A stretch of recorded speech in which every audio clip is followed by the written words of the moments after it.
బాబు జై జై బాబు జై జై బాబు జై జై బాబు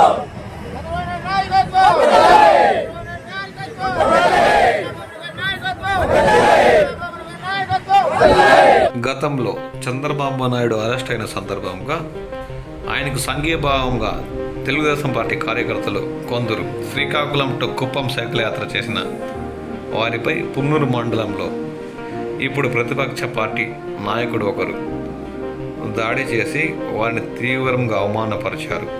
దీనికి ప్రతీకగా ఈరోజు పొంగునూరు నియోజకవర్గం తెలుగుదేశం పార్టీ ఇన్ఛార్జ్ చెల్ల రామచంద్రారెడ్డి ఆధ్వర్యంలో వారికి ప్రత్యేకంగా పూలమాలతో సత్కరించి సుగాలమిట్ట నుండి కడపలో జరిగే మహానాడు వరకు వారిచే సైకిల్ యాత్ర చేపట్టేందుకు ఆయన ప్రారంభించారు. ఈ కార్యక్రమంలో పొంగునూరు నియోజకవర్గం తెలుగుదేశం పార్టీ నాయకులు కార్యకర్తలు పాల్గొన్నారు.